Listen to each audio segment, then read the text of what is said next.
Ya, mungkin sedikit perkenalan. Saya eh, dosen, saya Suhendri, dosen di KKTB, Arsitektur ITB, KK Teknologi Bangunan.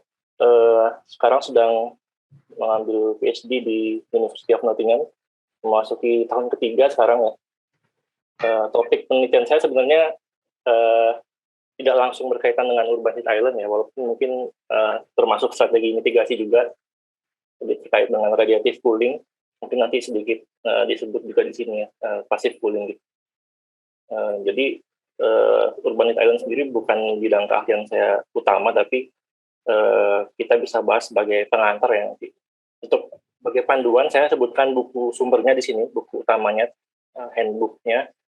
Teman-teman bisa cari di toko buku di Amazon itu untuk kalau mau beli, atau cari e-booknya untuk beli e-book atau dari sumber lain ya, dari sumber ITB gitu, perpustakaan bisa mencari sumbernya. Ini bukunya ya, Heat Island. Dan nanti saya ambil juga beberapa sumber dari paper gitu. Nanti di akhir ada referensinya untuk bacaan lebih lanjut bagi yang penasaran. Ya, kita mulai. Jadi kurang lebih seperti yang tadi disampaikan oleh Bu Yansi, kita membahas beberapa hal ini ya. Topik-topiknya adalah definisi dan karakteristik heat island atau urban heat island. Lalu apa penyebabnya? Dan yang ketiga, apa dampaknya bagi lingkungan kota dan warganya? Yang dimaksud bagi kota di sini bukan hanya kawasan, bisa juga efek ke bangunan ya, lingkungan fisik bangunan juga termasuk.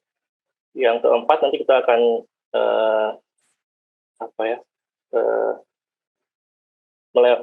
secara cepat ya melewati menyebut beberapa strategi mitigasi urban island. Nah, ini saya singkat UHI sebagai urban island supaya nggak terlalu panjang. Ada dua aspek yang kita lihat, teknologi dan kebijakan. Karena ini S1PK, nanti mungkin ada yang akan menjadi urban planner, ada yang menjadi arsitek gitu ya. Dan yang kelima, ini juga penting, pengukuran UI, urban island. Jadi kalau sudah menerapkan strategi mitigasi, tentu kita ingin tahu seberapa besar dampaknya gitu, mengurangi urban island. Jadi kita perlu tahu sampai saat ini best practice dalam mengukur urban island itu apa saja. Kita akan melewati satu persatu ya. Kita akan bahas secara mendalam hari ini. Nah, kita masuk ke topik yang pertama, apa itu urban heat island? Nah, secara umum, pengertiannya, ya sesuai namanya ya, area urban dan suburban lebih panas suhunya, suhu udara dan suhu permukaannya dibanding area rural. Ya. Rural itu, saya sebut, mau terjemahkan desa juga, ya nggak hanya desa, bisa jadi misalnya daerah di antara kota dan desa gitu ya, daerah ya hutan-hutan juga termasuk yang di antaranya. Jadi pokoknya di luar daerah suburban gitu, bukan hanya saya sebut desa tapi rural gitu. Nah, itu lebih tinggi suhu di kota. Nah, perbedaan antara suhu urban dan rural ini disebut heat island intensity atau intensitas heat island gitu. Nah, seperti yang kita lihat di sini ya, di gambar sebelah kanan itu visualisasi 2D-nya ya, kontur image dari, ini mungkin surface temperatur permukaan, bangunan, jalan, ruang terbuka, tanah, semua yang ada di permukaan bumi, diambil dari citra satelit atau di pesawat. Nah, yang di kiri ini grafik temperatur terhadap sumbu X-nya itu daerahnya ya, rural, suburban, sampai ke tengah kota. Nah, digambarkan di sini dari grafiknya, bahkan siang dan malam hari itu sama-sama tengah kota itu atau daerah kota lebih panas daripada daerah di pinggirnya. Semakin menjauh dari kota, semakin lebih sejuk di suhunya. Nah, yang sebelah kanan kita bisa lihat suhu permukaan di area yang padat, yang sudah abu-abu ini ya, sudah terbangun, itu lebih panas daripada yang sekitarnya yang masih alami. Gitu. Jadi kita lihat kenapa seperti itu ya, penyebabnya apa. Nah, sebenarnya heat island sendiri bukan fenomena yang baru dirasakan saat ini gitu ya. Sekarang kan mungkin global warming itu atau climate change itu orang butuh lama untuk mengakui bahwa memang aktivitas manusia itu mempengaruhi iklim gitu. Aktivitas kita yang membuang CO2 berlebihan ke atmosfer membuat perubahan iklim. Nah, itu kan butuh mengumpulkan bukti yang banyak, yang lama gitu, sehingga mungkin baru berapa puluh tahun ini orang berkampanye soal itu. Tapi kalau urban heat island ini sudah sebenarnya fenomenanya sudah diukur oleh Luke Howard ya di tahun 1818 di London waktu itu. Dia notice kok dia ukur suhu di London dengan di countryside gitu ya, di daerah-daerah pinggir London gitu, kok lebih panas gitu. Tapi waktu itu belum disebut sebagai heat island karena dia masih mungkin merasa mungkin cuma London aja nih yang seperti itu. Mungkin cuma London dan mungkin juga karena di waktu tertentu saja mungkin gitu. Nah, tahun 1855 di Paris ada lagi pengukuran yang sama gitu ya, kurang lebih sama, juga menemukan hal yang sama gitu loh. Kok Paris lebih panas dibanding area yang belum terbangun di sekitarnya. Lalu tahun 1917 di Vienna di Austria juga ada peneliti lain melakukan hal yang sama gitu dan menemukan pola yang sama, kota lebih panas daripada sekitarnya. Tapi tahun-tahun itu masih belum ada istilah urban heat island atau heat island gitu. Masih seperti dianggap fenomena yang terjadi lokali gitu dan belum dipahami penyebab utamanya apa. Baru di awal-awal abad ke-20-an tahun 19 sekian gitu dimulai di Amerika gitu ya, penelitian tentang urban heat island termasuk mengukur heat island intensity, apa penyebabnya gitu. Dan juga nanti di akhir kita akan bahas teknik-teknik pengukurannya dan pemodelannya. Next kita masuk ke karakteristiknya. Nah, ada 5 karakteristik di sini yang akan saya sebutkan. Semuanya itu berkontribusi, sebenarnya berkaitan dengan penyebabnya nanti, dan ini semua berkontribusi terhadap urban island. Yang pertama, ya jelas suhu udaranya ya, suhu udara di sini masih cover udaranya. Suhu udara di area kota lebih panas dibandingkan area rural gitu, dengan pola yang distinct. Nah, pola yang distinct di sini adalah heat island intensity. Ya, tadi intensitas heat island itu adalah perbedaan suhu di kota dan desa gitu ya, di kota dan rural gitu. Itu semakin besar ketika matahari sudah terbenam gitu. Jadi malam itu dia makin membesar. Perbedaannya ya, intensitas heat island itu artinya perbedaan suhu kota dan suhu desa, bukan nilai absolutnya tapi perbedaannya. Nah, intensitas heat island diobservasi oleh di berbagai kota ya, berbanyak kota, semakin membesar ketika matahari sudah ketika terbenam gitu, dan malam sampai paling kecil itu ketika matahari terbit menuju siang gitu. Seperti yang kita lihat di grafik ini ya, di Melbourne, Australia, di kondisi summer misalnya, yang garis hitam. Nah, di jam 3 sore ini misalnya, dari jam 9 sampai jam 3 itu kan dia mengecil perbedaannya antara desa urban dan rural. Gitu. Menjelang malam, matahari sudah mulai turun, apalagi setelah jam 6 gitu, ke bawah, dan paling besar ketika malam hari, perbedaan antara suhu kota dan desa. Nanti kita bahas apa penyebabnya, tapi itu pola yang distinct gitu. Jadi tidak hanya urban heat island itu diukur siang-siang, oh iya lebih panas, itu karena bisa jadi karena ada radiasi sinar matahari kan. Alat pengukurannya menerima radiasi, terus ya panas gitu. Tapi nggak bisa straightforward itu mengukurnya dengan langsung di bawah, di luar ruang diukur langsung gitu. harus kita untuk memahami lebih fenomena ini lebih dalam, kita harus mengukur perbedaan antara urban dan rural di beberapa waktu gitu, dan di banyak tempat gitu. Di winter juga sama ya, ini kasusnya Melbourne di Australia, sama polanya gitu. Nah ini perbedaannya. Jadi kalau yang kiri ini dibandingkan suhu absolutnya, ini suhu di kota yang garis menerus, yang garis putus-putus adalah suhu di rural. Nah ini yang sebelah kanan perbedaannya, jadi yang kota kurang desa gitu. Suhu kota dikurangi suhu desa. Jadi dilihat di sini paling besar itu di jam 12 malam justru perbedaan suhunya. Paling kecil di jam 3 sore gitu. Nah, itu karakteristik yang pertama dari urban heat island. Jadi bukan hanya siang-siang lebih panas. Kalau siang-siang mungkin desa juga rural juga panas, tapi ketika malam kota lebih panas nih gitu. Lebih terasa perbedaan panasnya gitu. Itu pola karakteristik pertama, suhu udara di kota lebih panas dengan pola yang unik ini ya, pola yang unik. Lalu yang kedua, karakteristik urban island adalah suhu permukaan di kota. Tadi suhu udara, ini suhu permukaan.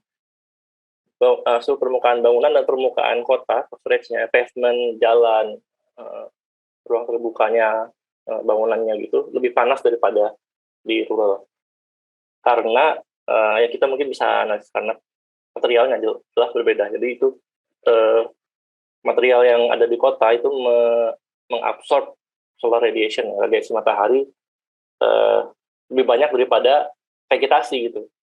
Kalau vegetasi atau tumbuhan gitu menerima solar radiation, menerima radiasi matahari, itu kan dikonvert menjadi makanan kan, fotosintesis. Jadi energinya disimpan sebagai makanan, juga dia menjadikan itu untuk ya makanannya dia disimpan juga dia punya tanaman itu evaporasinya punya uap air kan di daunnya itu. Jadi kalau dipanaskan oleh radiasi matahari, dia mengubah uap air di dalam daunnya menjadi uap air gitu. Jadi ada perubahan panas di situ. Dia nggak menyimpan panas untuk dilepaskan lagi. Nah, beda kalau dengan material buatan manusia ya, maksudnya. Man-made material, pavement, aspal gitu ya, beton, apalagi yang warnanya gelap gitu. Dia menyerap radiasi matahari, tapi nggak ada mekanisme untuk mengalihkan itu ke yang lain gitu. Bahkan untuk mengalihkan ke tanah, kalau misalnya di tanaman kan dia masih ada sela-selanya gini ya, jadi panas yang diterima juga masih disimpan di tanah gitu. Nah, kalau yang di kota itu kebanyakan materialnya kan impermeable gitu. Jadi yang diterima oleh material yang padat itu, man-made material itu, ya semuanya ketika sudah tidak ada matahari, ya semuanya dilepas. Jadi ketika malam nggak ada matahari, dia melepas panas, makanya ketika malam perbedaan suhu kota dan desa lebih tinggi. Nanti juga ketika siang dia lebih panas suhunya, permukaannya, karena dia menyerap lebih banyak panas matahari. Itu karakteristik yang kedua. Yang ketiga, urban heat island itu lebih besar dirasakan intensitasnya ketika cuaca tenang, tidak berangin dan harinya cerah gitu. Clear sky index-nya tinggi. Jadi nggak ada awan gitu justru, dan tidak ada angin. Nah ini mungkin teman-teman bisa coba latihan menganalisis ya dari grafik ini atau dari pengertian atau karakteristik ini. Kenapa kira-kira ketika cuaca tidak ada angin gitu, anginnya sedikit atau cuaca tenang dan hari cerah, perubahan island intensity membesar gitu. Kalau dilihat dari grafik ini kan, ini perbedaan suhu ya, desa dan kota ini urban island intensity. Ketika yang sebelah kiri cloudy and windy conditions. Nah, sebelah kiri ini ketika cuaca berangin dan mendung. Yang sebelah kanan ketika cuaca tenang gitu dan cerah, langitnya cerah. Yang garis solid itu kondisi spring sebelah kiri, ini yang dash kondisi summer, yang titik-titik itu kondisi summer dengan mendung di pagi hari yang sebelah kiri, jadi lebih kecil. Dan di sebelah kanan ketika hari cerah, mau summer, mau spring, mau winter sama, lebih tinggi di siang hari. Nah, nanti mungkin teman-teman bisa dalam dirinya sendiri bisa mencoba membayangkan kenapa ya kira-kira. Nah, kita akan bahas lebih banyak tapi nanti di penyebab urban heat island akan ketahuan kenapa. Lalu yang keempat, karakteristik yang keempat adalah intensitas urban heat island makin besar seiring makin pesatnya perkembangan kota. Artinya ya ini seperti digambarin ya, semakin ke tengah kota yang lebih padat bangunannya, lebih padat penduduknya, lebih tinggi, lebih panas suhunya dibanding daerah sekitarnya. Ya.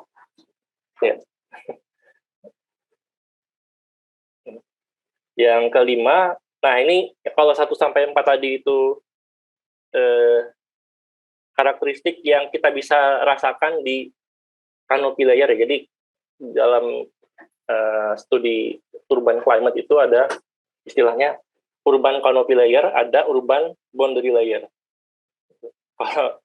Kalau di heat transfer boundary layer itu daerah di dekat permukaan solid gitu yang masih turbulens ya anginnya. Nah, kalau di kota urban boundary layer itu, urban canopy layer itu yang di bawah atap bangunan lah, di bawah di level manusia dan di bawah atap bangunan gitu.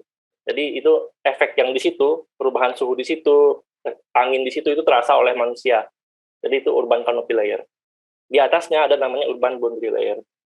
Nah, itu urban boundary layer itu beberapa kilometer ke atas gitu, sampai ke atmosfer. Nah, di karakteristik yang kelima ini terjadi di urban boundary layer dan ini membuat urban island semakin suhu di kota semakin memburuk gitu ya, urban island semakin memburuk. Nah, disebabkan oleh namanya jadi di atmosfer itu naturally gitu ya, semakin tinggi kita dari bumi, dari permukaan bumi, semakin tinggi di atmosfer itu semakin dingin suhunya karena tekanan semakin kecil gitu. Jadi udara mengembang dan semakin dingin. Juga ada mekanisme fisikal yang kedua, yaitu udara panas. Kalau misalnya kita membakar sesuatu atau kita mempunyai sumber panas gitu, kan naik ya, udara panas kan naik karena dia lebih ringan daripada udara sekitarnya gitu. Jadi dua mekanisme itu, ketika misalnya udara di permukaan itu terlalu panas dan panasnya itu terus-terusan, itu dia mensuplai udara panas terus ke atas ke atmosfer sampai atmosfer itu nggak bisa mendinginkan lagi, sampai dia akhirnya ngumpul, udara panasnya ngumpul nih kalau misalnya dilihat di sini ya, di grafik yang ini siang hari misalnya, ini yang garis hitam itu rural, garis abu-abu itu urban.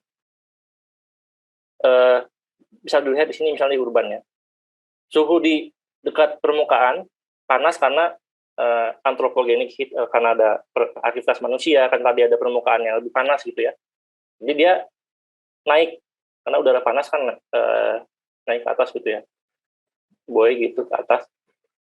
Nah, di level canopy layer dia semakin tinggi mendingin, tapi karena sumber panasnya ini give up heat terus gitu, memberikan panas terus, di level tertentu di atmosfer si panasnya itu terkumpul gitu, balik. Nah, ini namanya thermal inversion layer. Itu terjadi fenomena umum misalnya ada tiga mekanisme yang di sebelah kanan ini disebut radiation inversion layer. Penyebabnya radiasi, jadi radiation inversion. Nah, si udara panas yang di atas ini atau di sini di yang sebelah kanan lebih jelas ya. ada satu layer tipis yang udaranya lebih panas daripada di bawahnya dan di atasnya gitu. Padahal kan kalau naturally atmosfer itu semakin ke atas semakin panas, semakin dingin gitu, semakin dingin. Nah, satu layer udara panas ini mencegah udara di bawahnya naik ke atas gitu, karena kan udara di bawah lebih dingin ya. Ini satu layer ini dia lebih panas, jauh lebih panas daripada di bawahnya. Jadi yang di bawahnya nggak bisa naik ke atas. Udara di bawah terperangkap di level ini, level urban boundary layer ini gitu. Nah, ketika malam kondisi di rural nggak masalah karena rural nggak ada panas yang disimpan oleh material di sekitarnya gitu. Jadi dia yang suhu permukaan di rural kan lebih dingin gitu ya. Jadi yang terperangkap di daerah rural itu udara dingin yang terperangkap. Seperti di grafik yang di kiri bawah ya. Ketika malam hari yang terperangkap, jadi ini level 2 daerah di antara dua garis ini itu daerah inversion layer-nya. Ketika suhu di level lebih rendah daripada level atasnya gitu, suhunya lebih dingin. Semakin tinggi semakin panas suhunya. Ini juga menjadi semakin panas. Jadi anomali ini namanya inversion layer. Nah, ini membuat udara di bawahnya terperangkap. Nah, dalam kasus daerah rural, yang terperangkap itu udara dingin karena suhu permukaan di rural itu lebih dingin. Dia nggak menyimpan panas untuk dilepaskan lagi nanti. Nanti kita bahas kenapa kenapa bisa permukaan di kota itu menyimpan panas untuk dilepaskan ketika malam hari gitu ya. Nah, sedangkan di kota suhu di malam harinya karena permukaannya masih merilis panas, dia karena nyimpan panas banyak banget itu. Ketika malam dia masih merilis panas gitu. Nah, panasnya itu nggak bisa naik lagi ke atmosfer gitu, karena terperangkap di bawah inversion layer ini, thermal inversion layer ini. Jadi udaranya makin panas lah di malam hari gitu. Selain tadi karena material yang menyimpan panas, dia merilis ketika malam hari, ditambah yang panas yang dirilis itu terperangkap di zona urban boundary layer itu gitu, karena thermal inversion layer terjadi di atasnya ya. Mungkin nanti kalau kurang pemahamannya masih kurang jelas bisa ditanyakan ya di akhir. Nah, kita lanjut tadi itu 5 karakteristik urban island. 4 yang pertama tadi di canopy layer, yang kelima ini di boundary layer yang juga memperparah terjadinya urban island. Selain memerangkap panas, dia juga thermal inversion layer ini juga bisa memerangkap polusi ya. Jadi pagi-pagi itu isinya kabut polusi udara gitu. Karena nggak bisa ke atas lagi, trap di level itu. Jadi instead of ke atas, dia menyebar merata gitu. Misalnya naik, menyebar ke arah kanan kiri gitu ya, merata ke seluruh kota gitu. Next. Ya. Nah, itu tadi karakteristik urban island. Kita lanjut ke penyebabnya ya. Nah, saya coba berikan gambar sederhana ya. Nah, terkait penyebabnya mungkin untuk membantu menginisiat gitu ya dalam pikiran teman-teman sekalian atau mahasiswa sekalian tentang kira-kira apa penyebabnya. Kalau dari gambar ini yang jelas-jelas menjadi sumber panas dari kota, dari arah panahnya apa ya? Jelas ini matahari ya, jadi matahari ini besar ini panahnya. Radiasi matahari, tapi nggak hanya radiasi mataharinya. Radiasi mataharinya itu yang direfleksikan, ini yang datang sebesar ini ya. Ini garis-garisnya itu menunjukkan dia sebesar apa yang datang dan sebesar apa yang pergi. Yang direfleksikan lebih kecil daripada yang diabsorb. Nah, yang diabsorb itu masuk ke permukaan ke material diserap di material bangunan, material permukaan kota. Juga ada yang merah ini ya, anthropogenic heat dari AC gitu ya. AC-nya untuk mendinginkan ruang, tapi kan dia butuh melepas panasnya ke luar. Nah, ini juga menyumbang panas ke kota. Thermal mass material nanti kita bahas lebih jauh. Ini low emittance materialnya low heat emittance-nya. Kalau low heat emittance-nya merangkap panas. Dark, hard, and high thermal capacity surface. Materialnya itu menyerap radiasi matahari dan menyimpannya untuk nanti dilepas ketika mataharinya udah tenggelam gitu. Dia rilis panasnya malam. Apa lagi yang kita bisa lihat? Ini ada misalnya area industri gitu ya, atau disebut juga low sky view factor. Nah, kita bahas kenapa ini disebut menyebabkan urban island. Apalagi yang kita bisa lihat? Kendaraan juga, transportasi juga menyumbang anthropogenic heat ya, itu juga menjadi penyebab. Nah, kita bahas lebih secara kuantitatif. Nah, energi balance di permukaan kota atau permukaan bumi secara umum ya, ada di sebelah kiri ini ada anthropogenic heat, ada net radiation. Radiation nanti terdiri dari solar radiation, ada thermal radiation dari permukaannya, ada sky radiation. Ya. Total yang di sebelah kiri sama dengan yang sebelah kanan. Yang sebelah kanan itu ini heat input, yang di sebelah kiri, yang sebelah kanan output dari permukaan kota.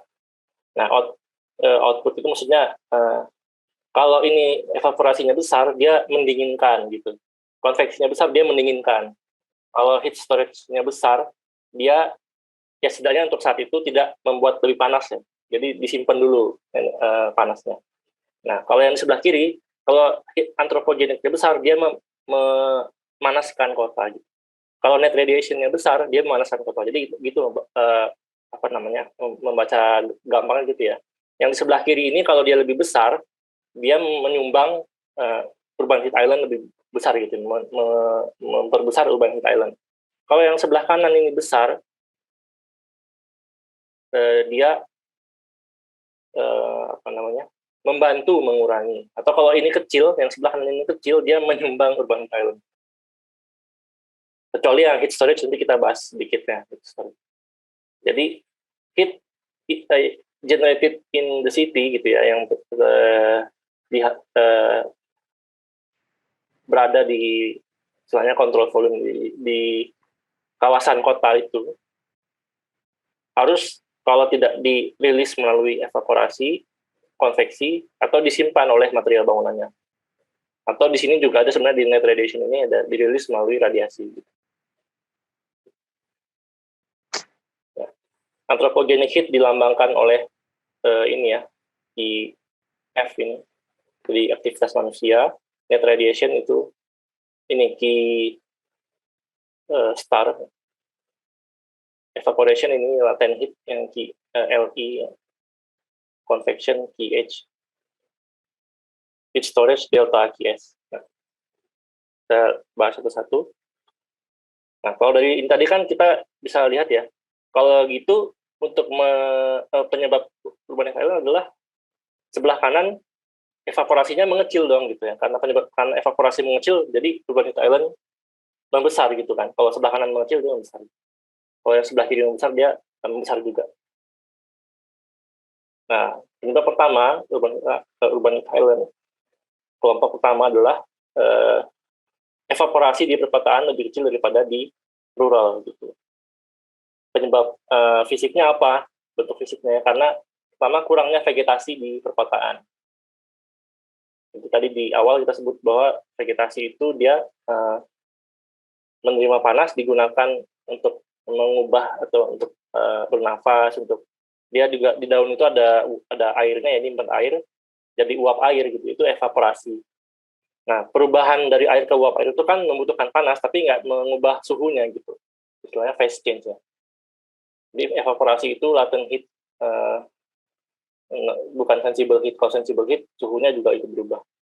Jadi kurangnya vegetasi di perkotaan. Lalu yang kedua, di perkotaan itu materialnya impermeable. Ini juga berkaitan sama evaporasi karena di tanah kan ada uap air ya. Kalau misalnya tanah yang kena radiasi matahari atau yang mendapat panas, dia bisa menjaga suhunya dengan melepaskan uap air yang ada di dalam dirinya itu untuk berubah menjadi melepaskan air yang di dalam dirinya untuk berubah menjadi uap air. Jadi latent heat gitu ya. Perubahan bentuk tapi nggak merubah suhunya gitu. Evaporasi gitu, evaporasi. Jadi suhunya tetap bisa terjaga gitu. Nah, kalau materialnya beton atau seperti ini ya, paving gitu misalnya, atau batu ini kayaknya, dia kan nggak nyimpen air ya. Beton kan nggak nyimpen air kan, aspal juga nggak nyimpen air. Jadi panas yang diterima dia ya disimpan sama dia sendiri gitu. Jadi dia menjadi panas gitu. Nggak ada mekanisme yang menjaga suhunya tetap segitu. Nah, di gambar ini contohnya ya, pepohonan tuh suhu permukaannya 25 derajat Celcius. Ini suhu permukaannya bisa sampai 45 derajat Celcius.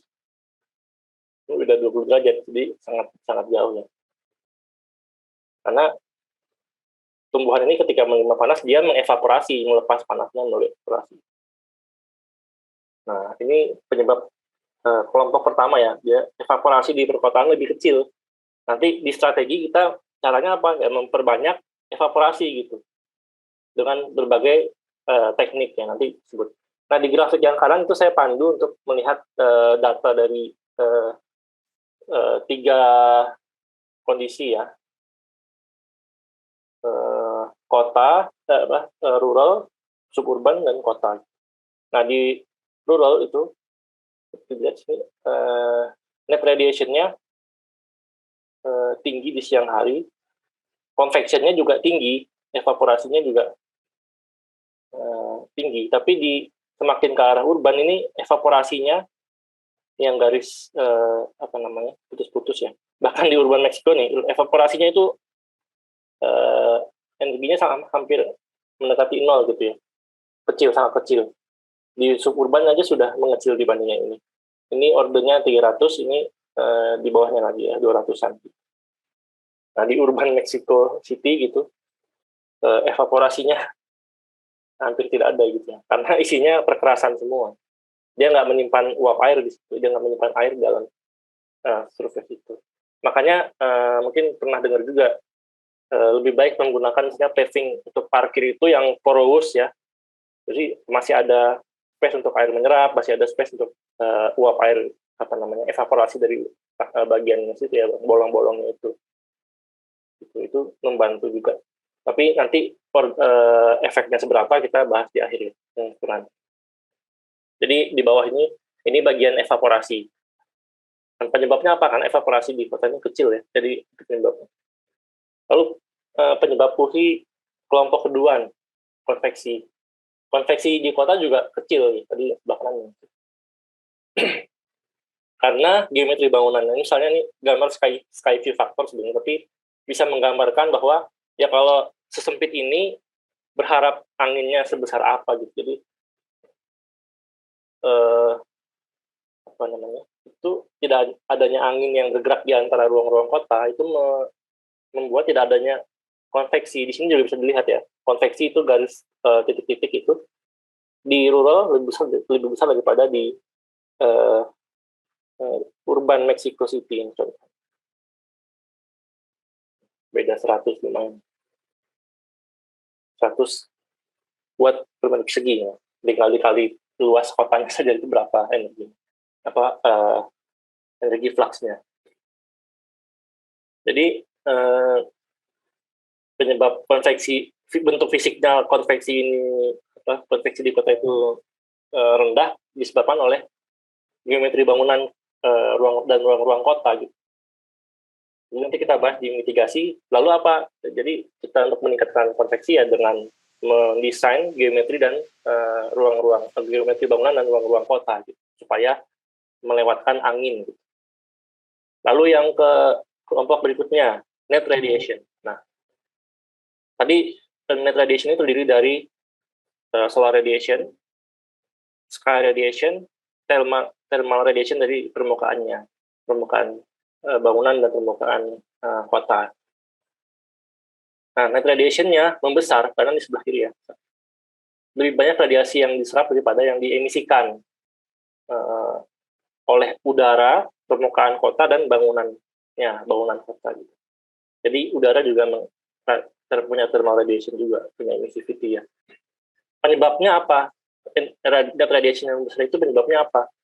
Penggunaan material dengan reflektivitas rendah atau albedonya rendah gitu ya. Kalau bahasa lainnya albedo. Jadi nanti di mitigasi kita juga sebut ya. Soal full roof gitu ya, full pavement gitu. Itu maksudnya adalah material dengan roof dengan material atap dengan albedo yang tinggi gitu untuk meningkatkan reflektivitasnya.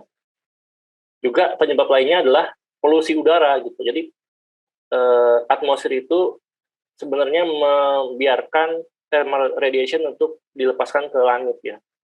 Atmosfer itu ada istilahnya atmospheric window di panjang gelombang tertentu.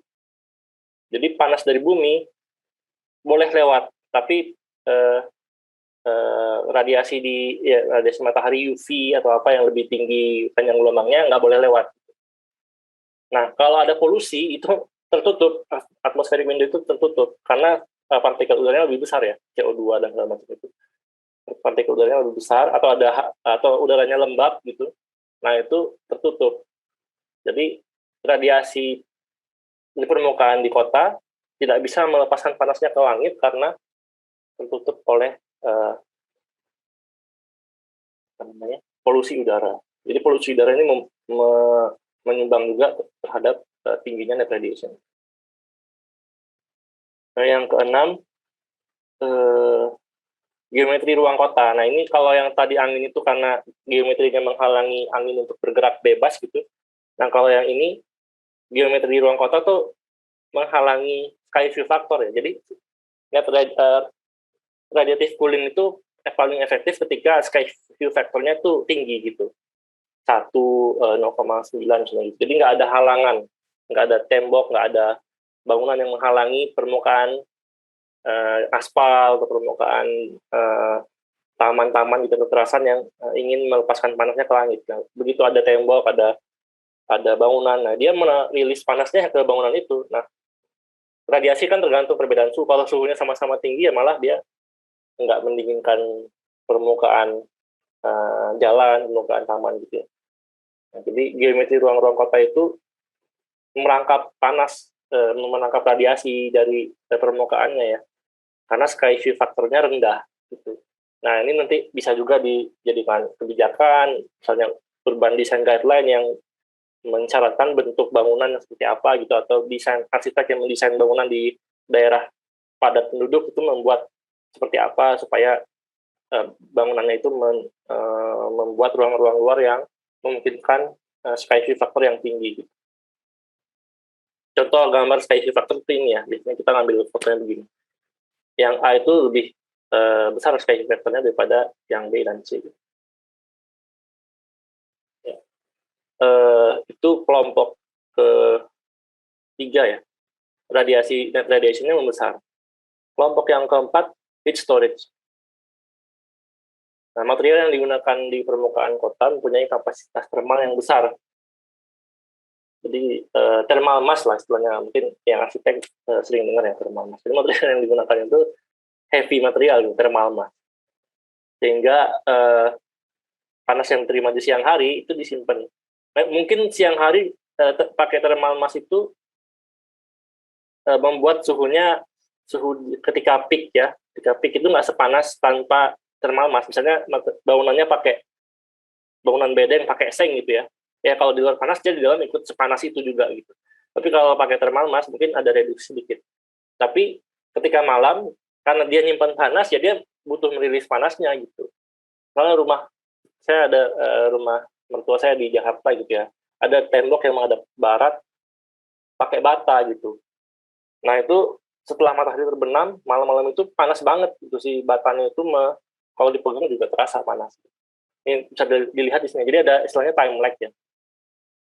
Dia menggeser panasnya, jadi disimpan. Ketika siang-siang dia lebih dingin, tapi ketika malam dia lebih panas daripada suhu sekitarnya. Nah ini sebenarnya kalau untuk ruang kota ya apa namanya malah memperparah urban heat island ya. Gitu. Jadi dia menyimpan panas dan merilis itu di malam hari. Jadi heat storage-nya terlalu besar ya. Kecuali dia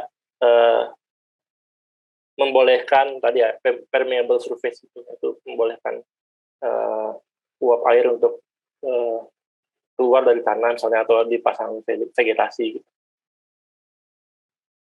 Lalu kelompok yang kelima yaitu anthropogenic heat. Nah, ini anthropogenic heat yang lebih besar daripada di rural. Ini meningkatnya penggunaan energi di perkotaan. Energinya apa aja ya? Apapun yang ada di kota, aktivitas apapun generate heat ya. Transportasi misalnya, di bangunan ya, penggunaan energi di bangunan, mau energi untuk pendinginan, lampu dan segala macam. Aktivitas manusianya sendiri gitu ya. Nah ini beberapa contoh anthropogenic heat. Dari sistem misalnya kalau punya district heating network itu juga mengenerate heat ya. Apalagi kalau dia daerah industri, nah itu pabrik-pabriknya juga mengenerate heat. Kalau di sini enggak, di sebelah kanan bukan enggak ada anthropogenic heat-nya ya. Ya, jadi penyebab yang kelompok yang kelima ini adalah atau penyebab ke-8 secara fisiknya yang meningkatnya penggunaan energi di perkotaan. Lanjut ke dampaknya. Dampak urban heat island bagi kota.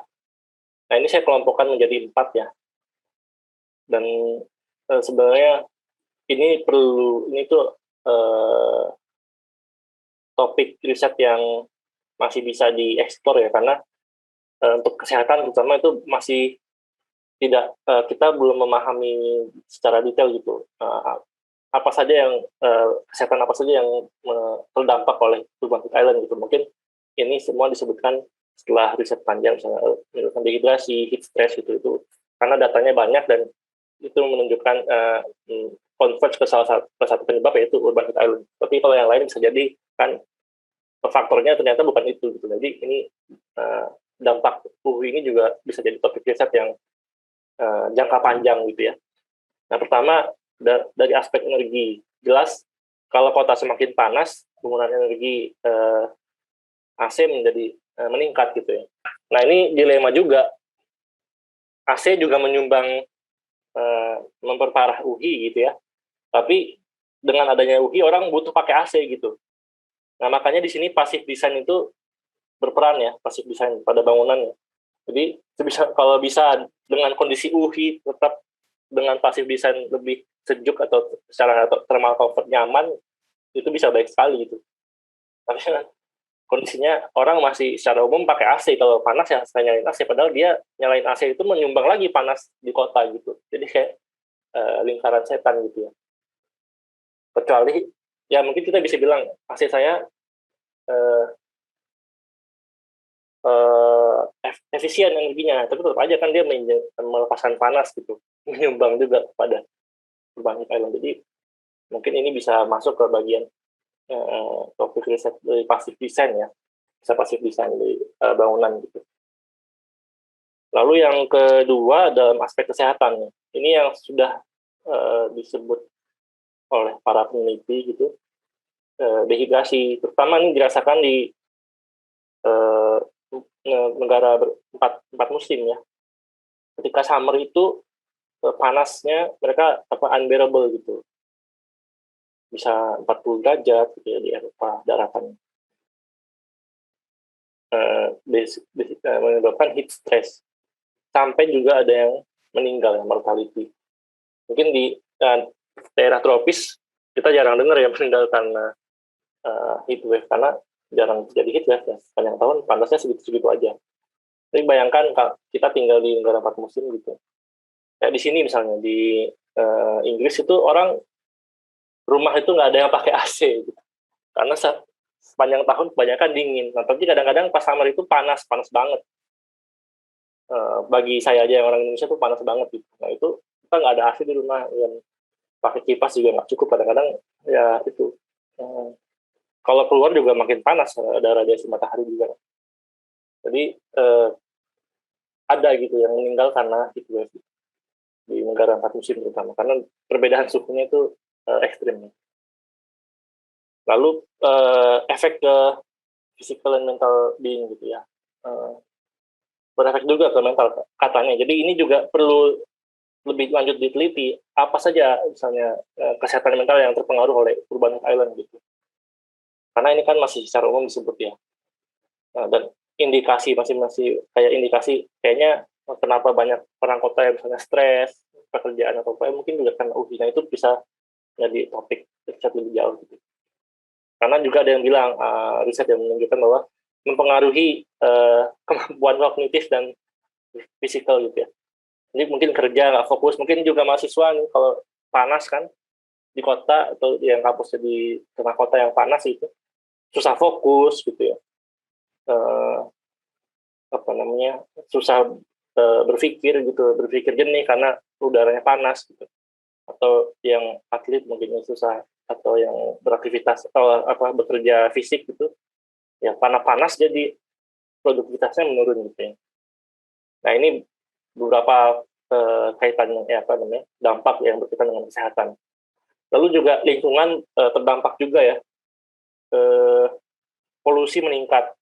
Nah tadi akibat kita panas makin menggunakan banyak energi, juga jadinya orang malas jalan kaki, orang pakai mobil gitu ya kalau nggak ada transportasi umum. Nah itu meningkatkan polusi. Nah polusinya menambah lagi UV-nya gitu. Jadi ini lingkaran setan juga.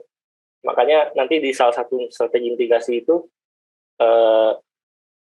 transportasi itu juga penting ya. Kita nggak hanya bahas bangunan ya, itu mungkin bagian arsitek, karena kita arsitek mungkin lebih banyak soal bangunan, tapi sistem transportasi, kebijakan itu juga penting ya dalam memitigasi UV. Nggak bisa hanya bangunan saja atau beberapa bangunan komplek perumahan saja gitu. Ya nanti dari komplek perumahan itu mau ke tengah kota tetap ada naik mobil misalnya, tetap menyumbang UV gitu ya.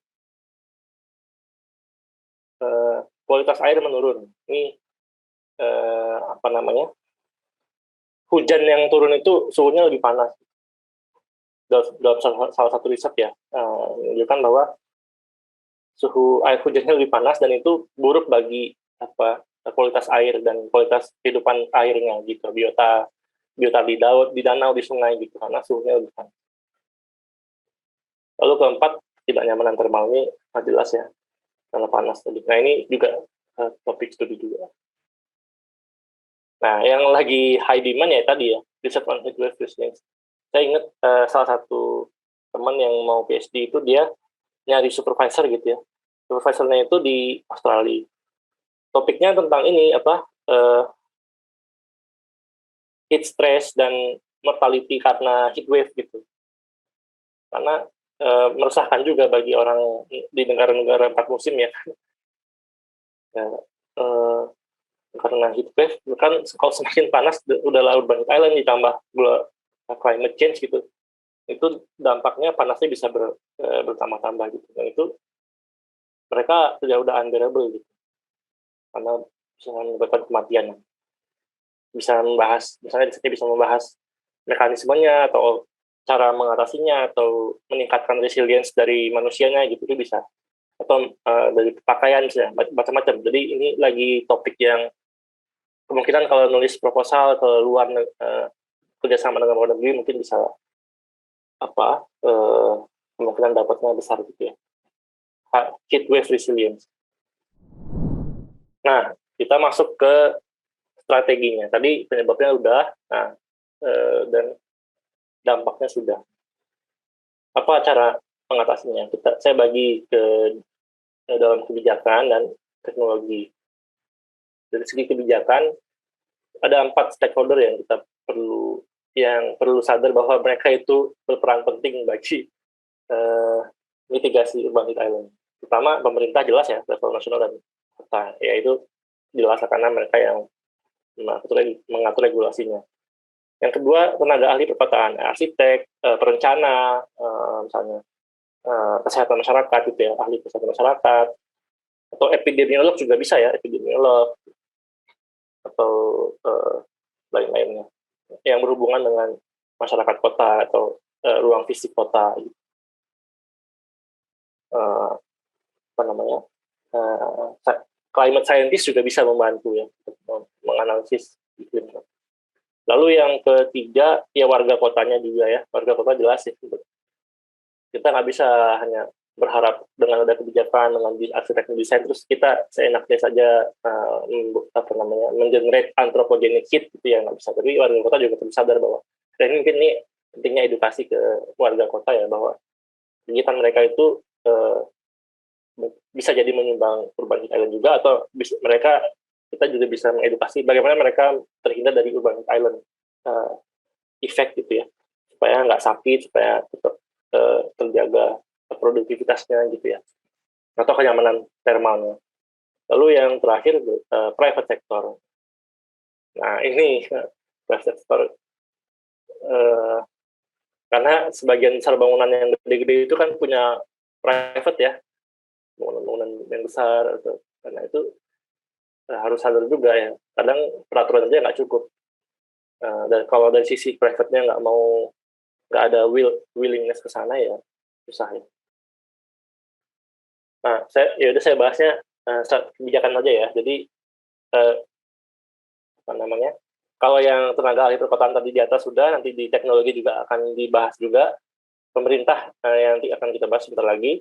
Warga kota itu levelnya nanti kita mengedukasi gitu ya. Nah, yang private sector itu mungkin bahasan lain lah. Nah, saya bahasnya beberapa kebijakan yang bisa dijadikan contoh untuk presiden untuk memitigasi UHI. Yang pertama, landscape and urban form. Yang kedua, green and blue area ratio. Yang ketiga, albedo enhancement policies. Yang keempat, transport model split. Yang kelima, public health and participation.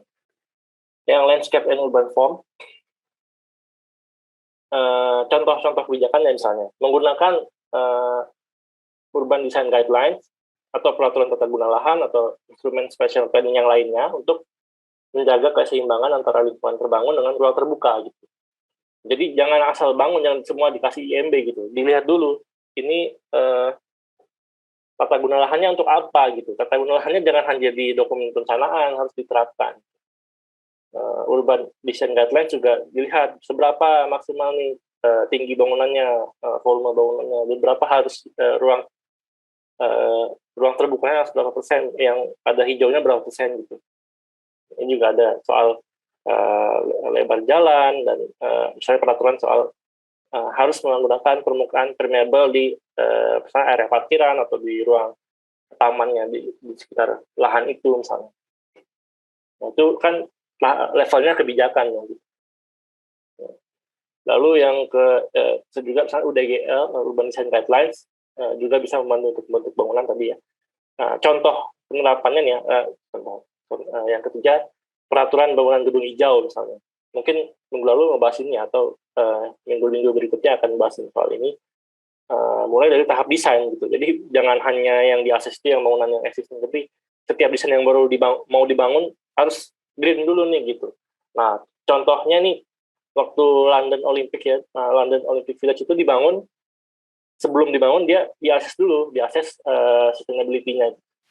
Jadi dampaknya beda dengan misalnya Olimpiade Rio yang kampungnya itu jadi Olympic Village-nya itu jadi misalnya kota hantu atau kosong, itu di London itu jadi tempat sudah direncanakan, jadi nanti jadi housing buat orang gitu, ada transportnya, jadi nggak terisolasi dari bagian kota yang lain itu London Olympic Village-nya, karena ada kehidupan lagi di sana gitu, bukan hanya sekali pakai udah, itu kan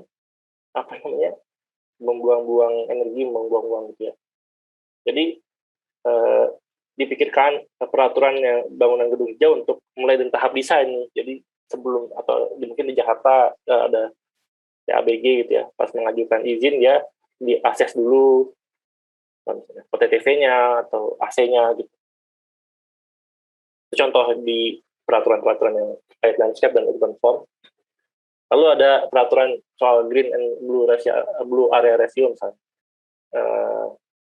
Peraturan soal menjaga ruang terbuka hijau dan badan air yang masih ada gitu. Jangan udah sedikit terus diambil sama pengembang misalnya gitu ya, jadikan perumahan atau jadikan mixed use gitu. Jadi ini perlu dijaga. Selain menjaga yang masih ada, menambah juga ya ketentuan tentang penyediaan ruang terbuka hijau. Misalnya Jakarta minimal 20%, ya itu harus ada plan-nya menambah itu. Kalau sekarang masih 20%, kalau kita 30% ya harus ditambah. Jangan ya udah dibiarin dulu, harus ditambah. Malah sekarang kayaknya trennya di banyak kota malah menurun. Kalau di Indonesia saya nggak tahu kalau kota-kota besar ya. Tapi trennya kalau kota-kota yang masih berkembang itu ya menurun ruang terbuka hijau. Lalu misalnya peraturan soal pembangunan large scale landscaping project sebagai tambahan natural heat sink. Ini contohnya misalnya Paris menambahkan 70 hektar green infrastructure dan rooftop garden ya untuk mengurangi UV. Jadi ini pemerintahnya yang mengadakan proyek ini gitu. Atau kebijakan deforestasi kota atau smart city di Cina atau di kebijakan inovatif lain. Jadi terkait dengan green and blue area ratio, air dan vegetasi. Nah, bisa kebijakan inovatif lainnya tentang dua hal ini. Lalu kebijakan soal albedo enhancement policies, misalnya ketentuan material pavement atau atap yang berwarna cerah gitu ya. Nggak harus putih tapi cerah, atau kalaupun mau warna yang cat yang berwarna lain, dipilih yang high reflectance gitu ya. Sekarang kan teknologi nanomaterial bisa ya reflektance-nya itu diatur supaya tetap warnanya tetap misalnya agak gelap tapi bisa diatur reflektasinya ditambah misalnya. Atau kebijakan cool roof ya, atau yang riset saya sekarang radiative cooling misalnya gitu, bisa juga. Lalu yang keempat, kebijakan soal transport ya, transport modal split, membenahi sistem dan tata kelola transportasi umum kota agar warga kota itu semakin banyak yang beralih ke kendaraan pribadi, dari kendaraan pribadi. Lalu misalnya kebijakan mendukung transportasi ramah lingkungan. Jangan malah mobil listrik, sepeda malah pajaknya lebih tinggi daripada, atau malah dipajakin gitu ya. Orang malah malas naik sepeda, orang udah hype gitu ya, sepeda udah hype ya bagus, tapi malah ada pajak sepedanya tinggi gitu. Ya, ngapain? Jadi encouragement ini encourage untuk transportasi ramah lingkungan itu salah satunya dengan misalnya pajaknya dikurangi gitu ya. Bahkan di Norway misalnya, itu mobil listrik itu pajaknya nol apa dikurangi kecil banget, jadi orang-orang beralih beli mobil barunya mobil listrik gitu. 70% penjualan mobil baru itu mobil listrik di Norwegia, karena mobil fossil fuel pajaknya jauh lebih besar daripada mobil listrik.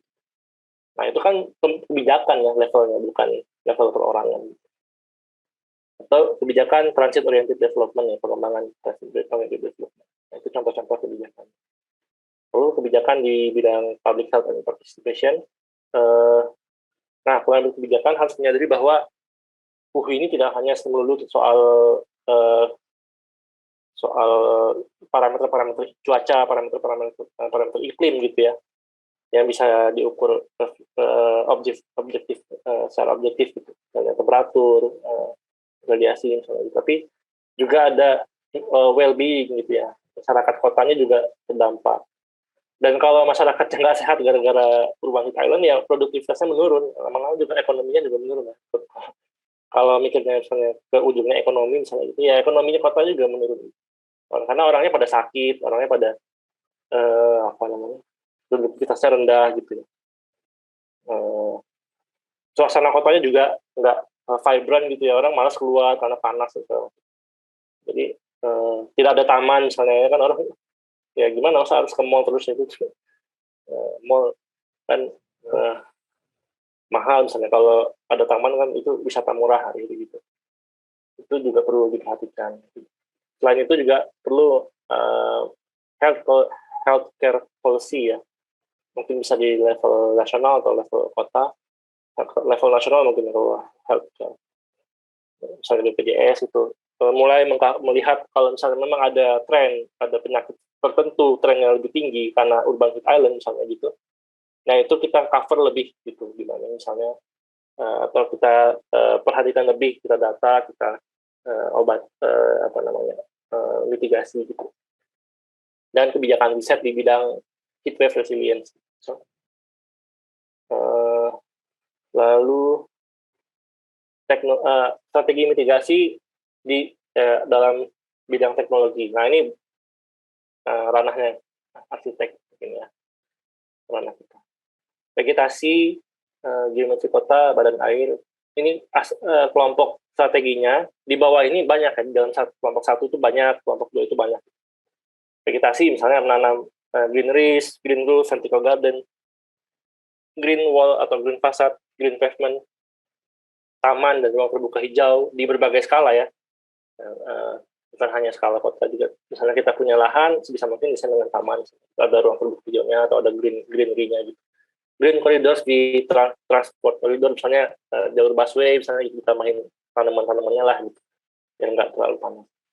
Lalu geometri kota, sky view factor, aspek rasio, mean building per tree height gitu ya, building form, urban skylight, wider street, breezeway ya, avoid obstruction, building porosity, bangunannya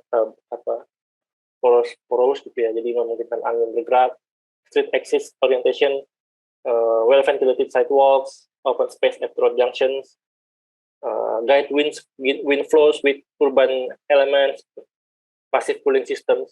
Nah ini mungkin topik risetnya kalau ya Pak Doni Kurniawan itu bidang risetnya banyak juga di sini. Jadi strategi-strategi ini bisa, misalnya ada yang punya ide mau diuji atau mau dirisetkan ya bisa, mungkin mau ngambil PhD bisa sama beliau atau mau master tesisnya tentang ini juga bisa.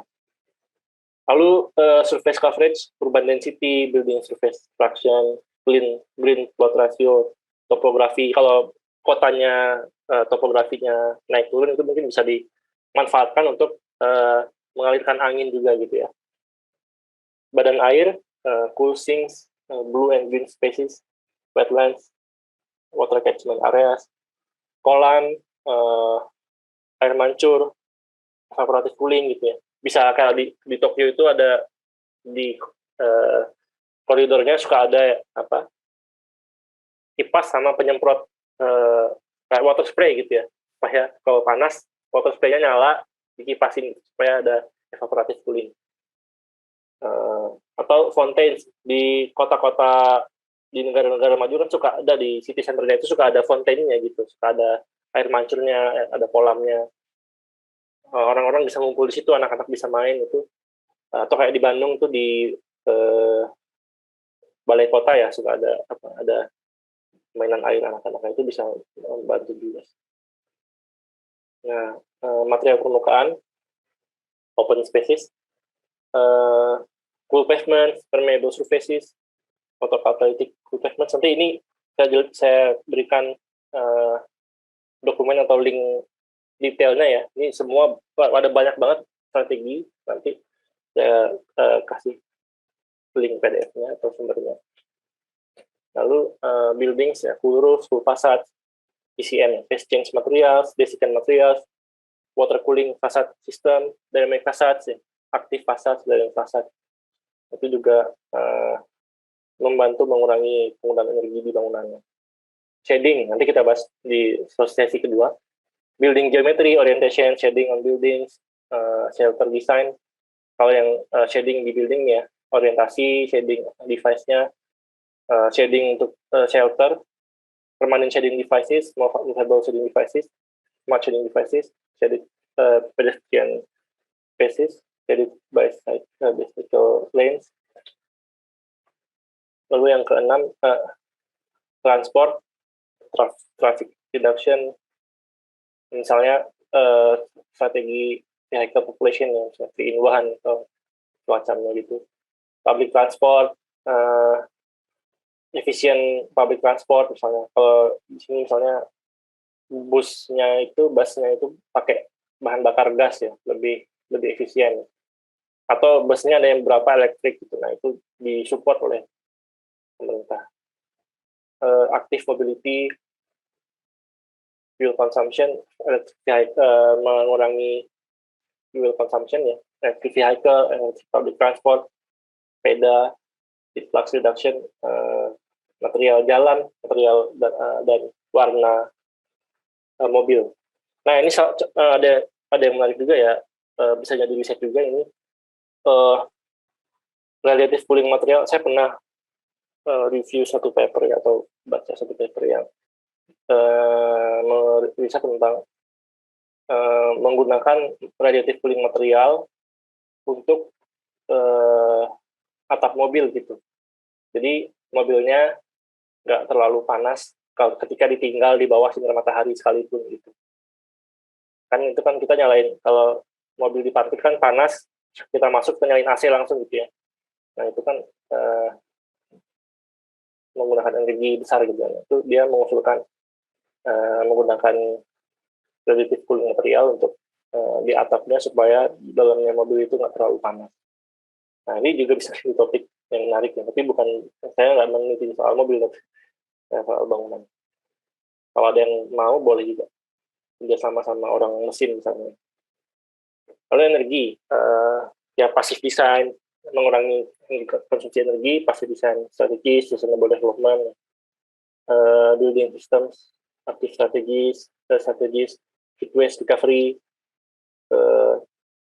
Heat waste recovery ini misalnya pabrik atau bangunan yang punya mesin yang mengenerate heat gitu, heatnya ditangkap lagi untuk dijadikan listrik lagi gitu. Jadi nggak langsung dilepas gitu aja heatnya. Gitu. Kalau dilepas gitu aja kan ya itu istilahnya low entropy energy ya, nggak bisa dipakai gitu. Jadi panas aja. Di heatnya dikumpulkan dulu, dijadikan listrik gitu. Lalu ada renewable energy ya. Teknologinya itu tadi teknologi. Nah, semua itu bisa diklik di sini, bisa dilihat di sini di Cooling Status. Nah, ini dokumennya.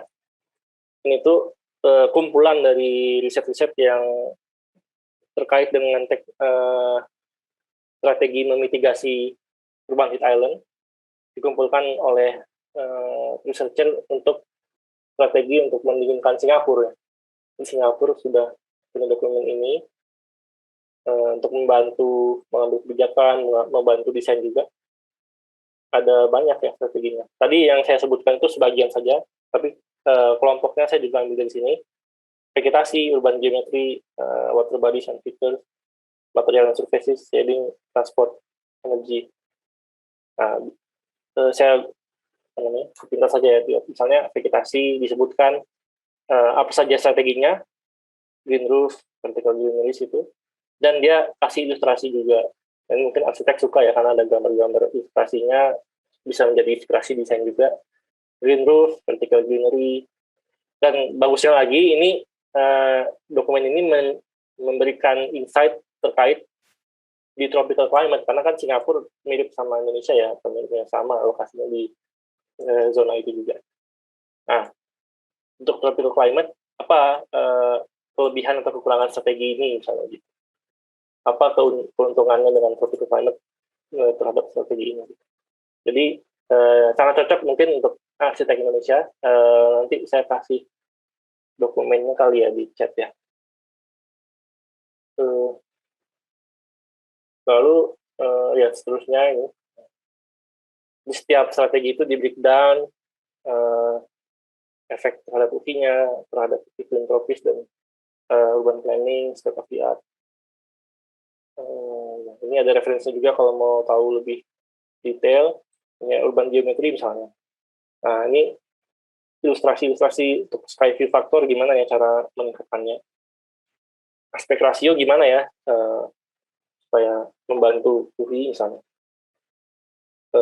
ini mean building per tree height gitu ya, setiap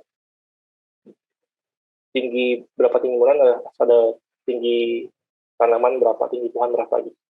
Bentuk kasih antara bangunan, lebar jalan, ya, ini semua ada ilustrasinya, nanti bisa dilihat di sini lebih detail teknologi atau strategi memitigasi UHI dari sisi desainer atau planner water body gitu aja. Ya. Mungkin itu ya, coba saya lihat slide terakhir. Oh iya, satu lagi. Sinergi kebijakan untuk teknologi mitigasi. Nah, ini ada satu riset yang membahas soal hipotesisnya dia bahwa selama ini hampir semua strategi mitigasi UHI itu tidak sinergi ya antara kebijakan dengan teknologi. Jadi jalan masing-masing. Ini ya, panah hitam itu current situation gitu. Jadi polusinya ingin antropogeniknya bagaimana, teknologinya juga, tapi nggak komunikasi gitu. Ini juga polusinya ingin perubahan di mengurangi environmental burden-nya, ya, beban lingkungannya, teknologi juga, tapi nggak saling komunikasi. Nah, yang diharapkan itu ya mereka saling inform gitu. Polusinya membuat kebijakan, policy maker yang membuat kebijakan, dan ternyata di lapangan ada misalnya, nggak bisa begini Pak, nanti usulan dari para researcher atau para engineer gitu, nah itu menjadi input bolak-balik gitu ya, feedback. Juga keinginan mereka terhadap anthropogenic heat, misalnya ini kan terkait sama manusia juga, nah, ini ada kaitannya sama kebijakan ya, kebijakan macam-macam kalau gitu, bukan hanya soal UHI, tapi misalnya kebijakan soal aktivitas dan ekonomi, aktivitas manusia gitu. Nah ini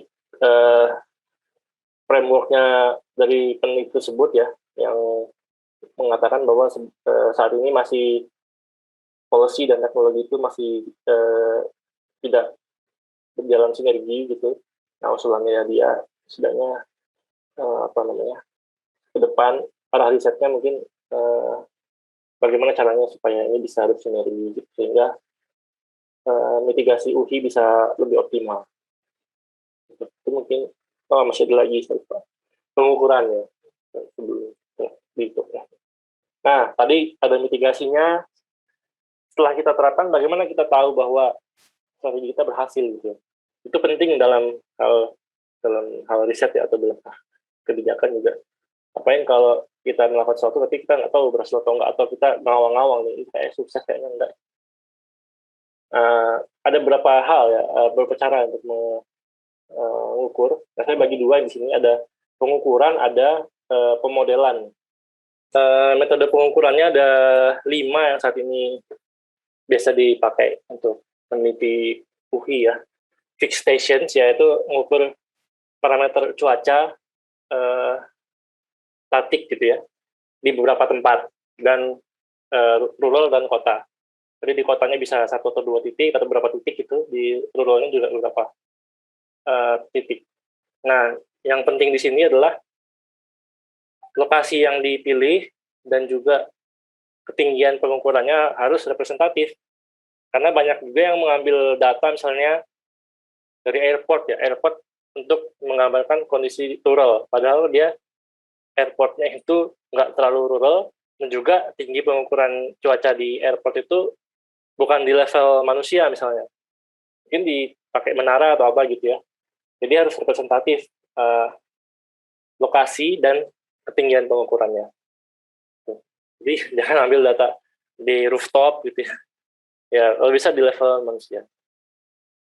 Lalu ada cara pengukuran lain yang yaitu lewat mobile traverses ya. Mengukurnya sambil bergerak gitu. Jadi instead of static point, dia bergerak, bisa jalan kaki. Kalau misalnya dia mau urban heat island di kawasan misalnya perumahan atau istilahnya apa sih kalau CBD gitu ya misalnya. Nah, dia bisa jalan keliling gitu sambil bawa alat pengukur. Lalu atau naik mobil atau jalan naik sepeda juga bisa. Kalau jarak jauh mungkin naik mobil gitu ya. Jarak area yang mau diukur itu luas mungkin naik mobil. Sesuai jalur yang telah direncanakan. Nah ini jalurnya harus direncanakan dulu, jadi nggak bisa kita ukurnya itu asal jalan aja, tapi kita bikin dulu rutenya, baru kita ukur untuk merepresentasikan titik-titik yang akan diukur. Nah, yang penting di sini adalah yang krusial perlu diperhatikan, kalau naik mobil ya, terutama kondisi lalu lintas, gitu. Karena kita nggak bisa terlalu, rentang waktunya terlalu lama gitu ya, untuk mengukur itu, karena udah berubah suhunya, karena mataharinya juga udah mungkin bergeser gitu ya. Jadi kondisi lalu lintas diperhatikan, waktu pengukuran juga jangan terlalu lama rentangnya, misalnya mengukur satu kawasan tapi sambil nyantai dulu gitu ya jalannya, itu space antara satu pengukuran dengan pengukuran yang lain terlalu jauh gitu rentang waktunya. Lalu juga perhatikan gangguan noise ya. Kalau misalnya kita ukur pakai termometer atau globe termometer gitu, kalau daerahnya ramai mungkin ada pengaruh dari orang atau kendaraan gitu ya. Jadi perlu diperhatikan mengukurnya harus bebas dari noise gitu. Noise terkait parameternya ya, kalau angin ya apa, kalau temperatur ya bebas dari gangguan lainnya gitu. Remote sensing, nah ini untuk temperatur permukaan ya, pakai pesawat atau citra satelit. Yang tadi ya gambar merah kuning tadi di awal itu pakai remote sensing, atau vertical sensing ini untuk mengukur efek urban island di atas canopy layer. Jadi yang tadi urban boundary layer itu kita ingin tahu lebih detail apa yang terjadi di atas, apa pengaruhnya terhadap yang terjadi di bawah. Nah itu kita ukur pakai balon misalnya, menara, pengukuran di menara, bisa pinjam menara BTS gitu ya, atau menara pemancar ya, atau pakai drone, pakai pesawat gitu ya. Kalau dulu pakai pesawat, pesawatnya terbang di ketinggian berbeda, diukur parameter cuacanya ya, temperatur, kelembaban udara, partikel udaranya gitu, radiasi juga. Nah ini membantu, vertical sensing ini membantu memahami efek UV terhadap iklim lokal ya. Jadi kalau kita hanya yang di level orang gitu misalnya, kita mungkin nggak bisa memahami lebih jauh kalau efeknya terhadap di skala regional gitu ya, iklim lokal di kawasan itu, kawasan secara luas. Jadi ini bisa membantu memahami itu. Lalu pengukuran energy balances itu pakai proxy lain ya, selain langsung temperatur atau kelembaban udara atau yang lain yang langsung kita bisa pahami dampaknya. Tapi ini pakai misalnya heat flux yang diserap atau diemisikan oleh kota. Nah ini agak kompleks ya pengukurannya, karena parameter yang diukur itu nggak bisa terasa langsung gitu. Kita bisa rasakan itu kan ada temperaturnya kan, kalau lebih panas lebih dingin gitu. Tapi heat fluxnya berapa, nah itu kan perlu pengukuran yang robust ya. Nah ini mungkin climate scientist mungkin yang lebih paham. Lalu pemodelannya. Nah tadi pengukuran, ini pemodelan. Kalau pemodelan kalau misalnya kita ya ini bisa saling membantu atau kita bisa melakukan salah satunya saja. Pemodelan dengan memvalidasi dengan data dari riset orang lain misalnya gitu. Nah, ini ada di berbagai level, di level bangunan, misalnya contohnya energi plus dengan CFD atau roof energy calculator, ada contohnya ini ya. Saya bisa buka. Ini ada beberapa contoh roof energy calculators. Mungkin nanti bisa saya kasih slide-nya untuk bisa tahu lebih lanjut ya, untuk menghitung albedo dari atap gitu ya. Ini contohnya juga ada. Canyon and Comfort Model bisa, ini simulasi konfigurasi bangunan dan ruang-ruang di antaranya. Contohnya bisa pakai NVMe atau dengan simulasi CFD. Lalu ecosystem models, simulasi efek vegetasi terhadap urban heat island. Contohnya ini ada City Green misalnya, saya klik contoh untuk contohnya. Nah ini tools-tools yang bisa digunakan untuk mengukur efek tanaman terhadap urban heat island. Nanti bisa dilihat di websitenya. Mungkin saya kasih ke panitia ya nanti. Namanya slide-nya. I3 juga. Nah, regional models contohnya misalnya pakai NPMAP atau ini CAMX atau MIS ya. Satu aja.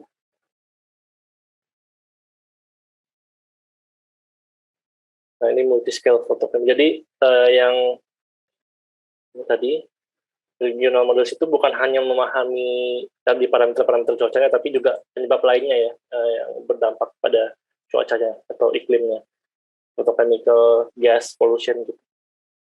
Jadi mungkin lebih komprehensif kalau untuk kualitas udaranya. Nah, itu mungkin Bu ya sih apa dari saya. Mungkin setelah ini kita bisa diskusi. Saya bisa bantu jawab sebisa saya mungkin. Kalau nggak tahu jawabannya, saya serahkan ke yang lebih ahli. Terima kasih. Selamat siang, selamat pagi. Assalamualaikum warahmatullahi wabarakatuh.